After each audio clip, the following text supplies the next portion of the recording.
In 2019, Overwatch added roll queue. This made a lot of people very angry and has been widely regarded as a bad move. But I was always a defender of roll queue because I'm old enough to remember when a lot of my games looked like this. But here's the thing, I actually don't think we need it anymore. Let me explain. A brief rundown for anyone who doesn't know, roll queue was originally added because of Brig's launch, which led to GOAT's meta and the devs not being able to effectively nerf it. The pros got sick of playing it, the plebs got sick of watching it in Overwatch League, so the devs just added roll queue and forced the game to be 2-2-2. As I said, I was in favor of this change. As much as I actually loved GOATs, it just wasn't healthy for the game to have the same meta across basically all the maps for an entire year, right? And for us regular players, playing a match with 5 DPS players on your team is never a good time. So, having a core game mode that guaranteed at least a basic team comp? Sign me up! Queue times be damned, I was stoked for this. Roll queue became the only game mode I played for years. So when 6v6 got added, I was at first disappointed that it would only be open queue, but I'd do anything to play 6v6 again, so with terrible memories replaying in the back of my mind, I tried to be hopeful and queued up. And you know what? It really wasn't bad, and it has continued to not be bad. I can't speak for lower metals, but at least in Plat and Diamond, the vast majority of my matches have been 2-2-2. Even in quick play. Of course, they haven't all been 2-2-2. I had one where I was a solo tank, I've had a few triple DPS or triple support comps, but what's important here is that I have not had a single game where everyone just insta-locks DPS and refuses to swap off. But why? Why though? What caused this shift? Well, first of all, when Overwatch launched, the world went crazy. It was a global phenomenon, which may seem odd to the young bloods out there given the current state of the game, but I say that without a shred of irony. When I tell you everyone was playing Overwatch back in the day, I do mean everyone. Anyone who played video games at least tried it at some point. And even if they didn't play it a ton, people in general were getting into the lore and the characters in the world. Overwatch had a true fandom. Do you understand how unusual that is? For a shooter to have a fandom? People were, and still are, honestly, some, shipping the characters and writing fan fiction about them.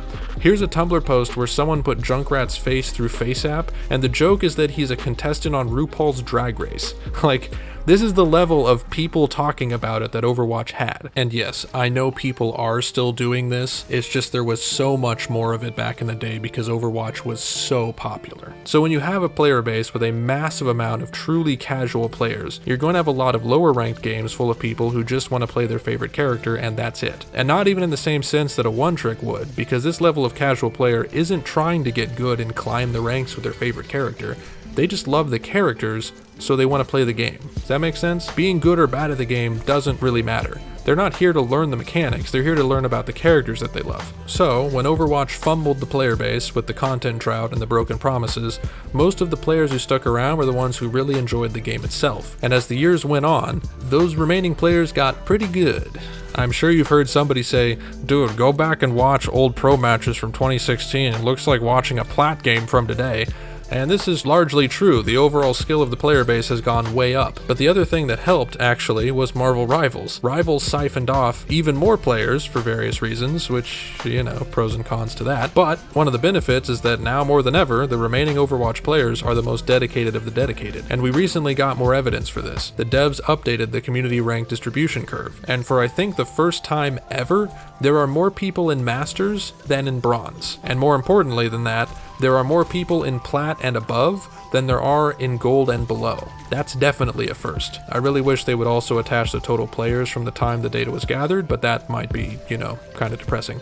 Regardless, this graph shows that the casual players aren't the majority anymore. But even for lower ranks, let's be honest, basic team comp isn't going to be as important in the average metals game, but a lot of them are probably going to be 2-2-2 anyway. I mean, it's common knowledge by now, partly because of roll queue, but I remember being in silver in like 2017 and still having teammates complain that, oh, we're losing because the enemy's running 2-2-2 and we're not. Is that actually why we were losing? Probably not. We just sucked. Point is, 2-2-2 is not a new idea, and it's only become more prevalent over the years as the player base has gotten better. And if there's one thing low-ranked players are good at, and this is from my experience of being a low-ranked player at one point, it's learning a key concept about the game and then trying to apply it in every match, whether it makes sense to or not. Lucio Mercy backline? Well, the checkbox here says have 2 supports.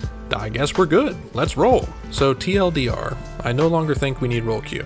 It was a great pair of training wheels, but I believe we can take them off again and really see what we can do with this game. Because Overwatch doesn't have the entire world playing it anymore, so those who are left have gotten pretty damn good at it. I do think though that max 2 tanks is a good like guideline rule to have, and I feel like there's gotta be a way to somehow have max 2 all roles in open queue but still allow the flexibility for people to swap roles during the match. I don't know. What should the proper format be is really a whole separate discussion. So that's all I got for now. What do you think? Do you still think we need role queue? Do you think open queue works differently for 5v5? That's something I hadn't really considered because I never play it. But if you like this vid, please leave it a like, subscribe for more, and gently lick that bell so you get notified when my videos go up. Thanks for watching. See you next time.